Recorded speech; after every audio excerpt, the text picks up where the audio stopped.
Hello guys and welcome to the HLTV rankings recap for May the 22nd, 2017. I'm going to be straight up with you here guys. It's been kind of a boring week in terms of the rankings, so I'm going to try and sprinkle in some of my analysis to keep you all entertained. To start things off, again, briefly recapping the top 10 before moving on to the losers of the week, the gainers of the week, and then what could happen in the future, as well as mixing some of my own opinions in that.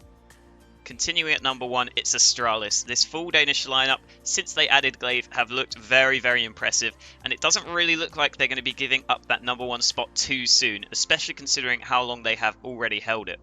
In at number 2, it's FaZe, still slightly behind Astralis, however again, one big tournament win could actually move them up to that number 1 spot. The international lineup has proven that they can beat Astralis in the past. However, it did kind of rely on a bunch of pistol round wins that really helped their money out and helped them gain those early leads. So it's yet to see if they can consistently beat Astralis. Rounding out the top 3, this trifecta are really the 3 dominant teams right now vying for that number 1 spot. It's the Brazilians of SK Gaming. SK are actually reasonably far behind the top 2, however they're clearly the 3 teams in the top 3 that have a much bigger lead over anyone else, and have looked most promising for future events.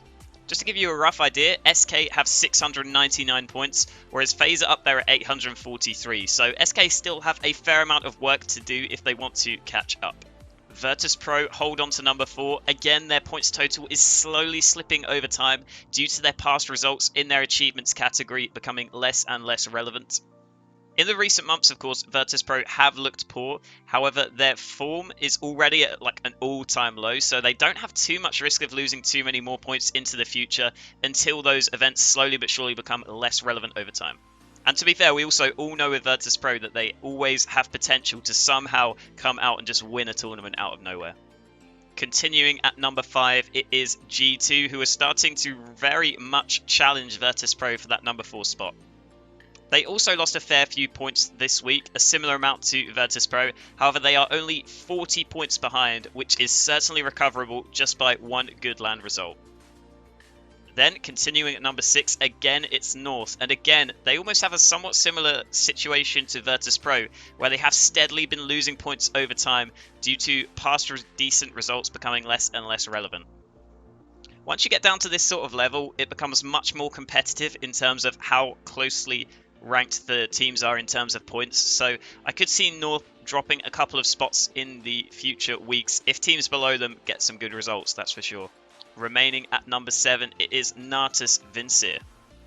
Again, this Na'Vi lineup loses about 20 points this week, as have a lot of teams, mainly due to, again, their results becoming less relevant, and also, of course, no one really gained any points because there hasn't really been any LANs this week. Either way, with other CIS teams such as Gambit and Hellraisers, who at first we thought would be reasonably far below Na'Vi, actually starting to catch them up, they're going to have to be a little bit careful, especially considering they only have a 30 points gap on the team in at number 8, who are Gambit. Of course, when Zeus left Na'Vi, we thought he could be in a bit of trouble. However, he's found his footing well at Gambit, and they've showed some recent decent results. In fact, they even move up 1 spot this week, overtaking Hellraisers. Gambit only lost 5 points this week, whereas Hellraisers lost a bunch more than them, so Gambit managed to overtake them, but still reasonably close between these two teams. And in at number 9, dropping 1 spot this week, it was, as I was saying earlier, Hellraisers. So yeah, I'm guessing Hellraisers lost about 30 points in their form category, which was already really strong, so again, they're just going to need good LAN results to really propel themselves up as much as possible. Finally, rounding out the top 10, it is Optic Gaming. They lost like 6 points this week, which again is just going to be due to LANs becoming less relevant over time. I guess one thing to talk about with Optic is that they did confirm they would continue playing with Jason R, I believe even for the major. So good to see they'll have some roster stability, and that will mean they can hold on to this number 10 spot for at least up until the major, most likely. Fnatic in number 11 though have certainly shown potential to overtake them, and with DreamHack Open Summer coming up in a couple of weeks, if Fnatic had a good result there, then they could certainly surpass Optic. So Optic need to be a little bit worried. They need to look over their shoulders a little bit. Either way, that rounds out the top 10. Very little movement there. Only Hellraisers losing a fair few points, going down 1 spot, and Gambit gaining because of it. Either way, now that we are done recapping the top 10, let's look at the overall gainers and losers for this week. Let's start with the losers and dropouts of the top 30 this week. Let's start with the single dropout of the top 30 this week. It's LDLC, who were in 30th, who slipped down to 31st place. Might be a little bit surprising because they actually did reasonably well at that minor qualifier, beating teams such as Dignitas, Outlaws, North Academy. They did lose against Fnatic Academy, but still, I thought they might have gained a spot this week. Again, unfortunately, I don't have the specific statistics, which I'm working on trying to get to see why they gained or lost, just to make sure I know 100%. So, not sure why LDLC lost, but it's only down one spot. I'm sure they can come back in the future. The rankings at this lower half of the top 30 are very, very, vulnerable and inconsistent, as they mostly rely on form. Either way, now we can move on to the losers that remained in the top 30, starting with NRG, who slipped down one spot from 28th to 29th. They lost a couple of points. Again, this is reasonably irrelevant in the large scheme of things. Now let's move on to a team who did actually lose a considerable amount of points this week. It's Tricked, who went down 3 spots from 24th to 27. It's not really the case that Tricked lost a massive amount of points. They only dropped 9 points. However, other teams didn't really lose too much and sort of stayed around the same. And with the rankings being so tight towards the bottom half, that was enough to lose them 3 places. Remember as well, the week before this, they also dropped 2 places, so a little bit of a slide in terms of the rankings, at least, for Tricked. Tricked did manage to pick up wins over Space Soldiers and Dignitas at that minor qualifier. However, they also added in losses to Envy, iGame, and Kingwin. And iGame and Kingwin are both teams ranked below them, so again, you don't lose points for bad results, but this did mean that a couple of their older results in the form category that were decent were knocked out. They also actually lost 2-0 against Dignitas in a best of 3 for that Cologne qualifier. So, yeah, recent results not looking all that good for Tricked. Here's a team you actually might not have expected to drop even further in the rankings. It's Envious, who were in 23rd. They slide down to 26th place. Again, they lost about 7 points this week, whereas a fair few teams around their position, I think, gained a few points thanks to some online results. So that led to quite a dramatic drop-off for Envy. Again, this lineup has only been to DreamHack Open Tours and CS Summit in terms of LANs, and they didn't really perform that well in either of them, so their main points come from form, which is, as always, very vulnerable and changes between the weeks. Either way, I think that when Envy go to some LANs in the future, they should be able to start picking up some decent results over some of the teams ranked higher than them. For example, there's a team like Misfits up in 18, as well as Liquid up in 19, that you would assume Envy would be able to beat if they went to a LAN together. So I guess it's just mainly lack of LANs that are costing this new Envy lineup right now. Here's another pretty irrelevant change this week. Chiefs drop 1 spot from 20th to 21st. Their point total basically staying the same, however they kind of dropped off because of the recent rise of Penta, who continued to gain points. Now we move on to probably the biggest story in terms of the losers this week. It is Heroic. The majority Danish lineup announced that they would not be continuing with Valda for now. He has been benched. A lot of rumours about whether or not he's already been poached by another team. Maybe Nip, who's already failed to make the major, have tried to come in for him. There's a lot of rumours going around, but nothing confirmed just yet. All we know for now is that Heroic will not continue playing with Valdir, at least for the time being. So that means that they've only got their 4-man core, and a lot of their recent LAN results become less impactful because of it. Last week they were on 204 points. This week they dropped down to 133 points. So that shows that they actually lost a ton of points due to this move. Of course, as well, there is a ton of talent in the Danish scene. You see about 5 Danish teams in the top 30, so maybe poaching someone from a team like Singularity could be an option, or some of the lower tier Danish teams even. Also, something to keep in mind is that now that they've lost Valda, will Yugi try and become the main star, or will he even maybe get poached by a higher team? We've seen him be a player with a bunch of potential, so now he kind of has a decision to make in terms of whether or not he wants to stay into this roster. Either way, the final loser of the week is Hellraisers, who dropped 1 spot down to 9th. Again, I already briefly discussed this in the top 10 overview, but they basically lost a few points in their form.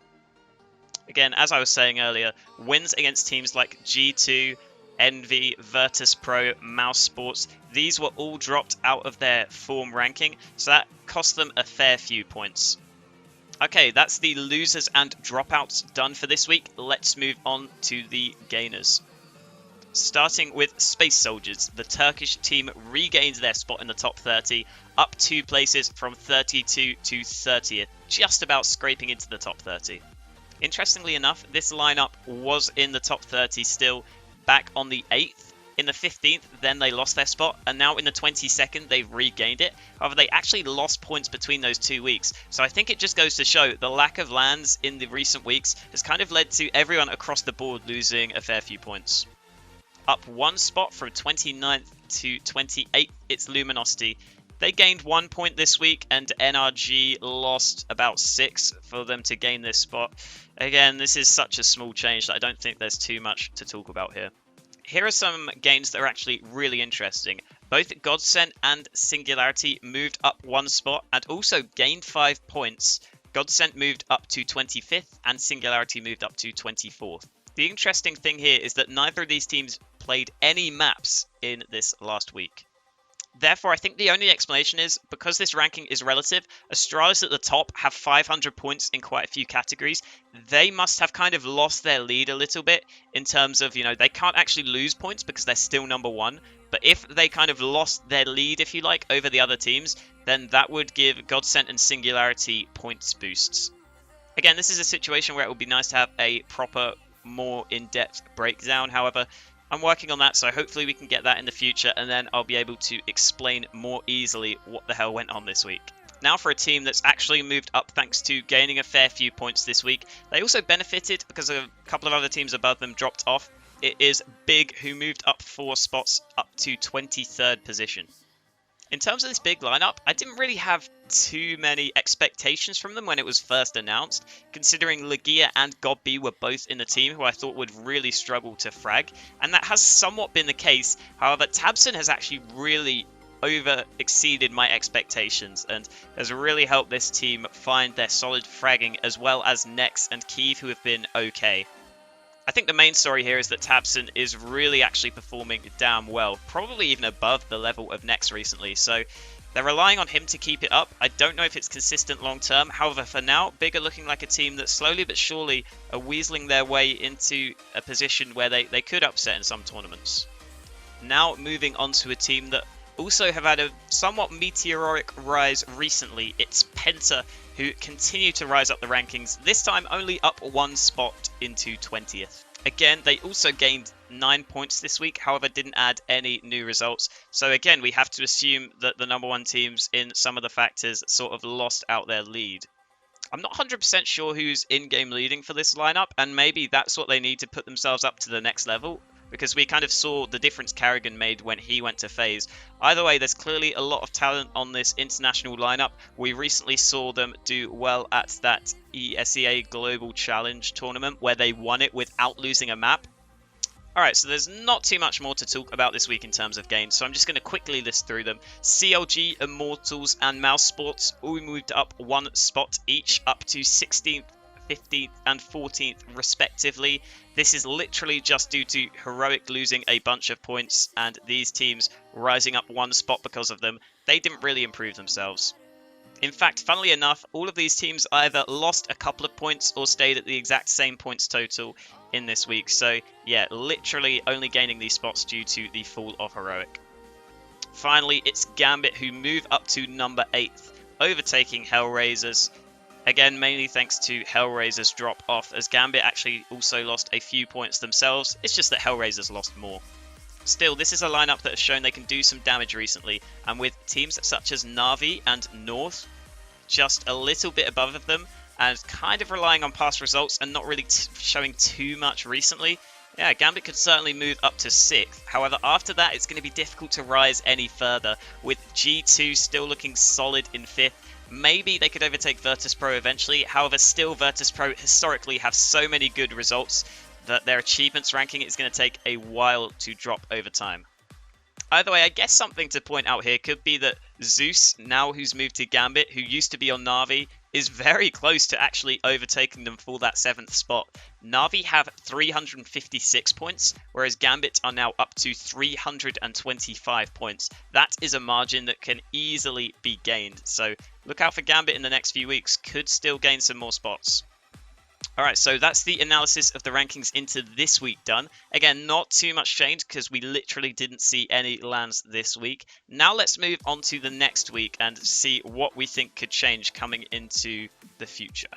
So first things first, we will get a proper breakdown, full analysis of where each of the teams are getting their points from. They release these at the end of every month. Now looking at the lands that could affect the top 30 into this coming week, and there actually are a couple of much lower tier lands that could have some sort of impact. We'll start with the one that's most likely to make some impact on the top 30. This is the GeForce Cup 2017 with a $30,000 prize pool. It's not going to rank too highly in terms of importance of lands, of course, with that small prize pool and with not too many top tier teams attending. However, it still, I think, should have an impact towards the bottom half.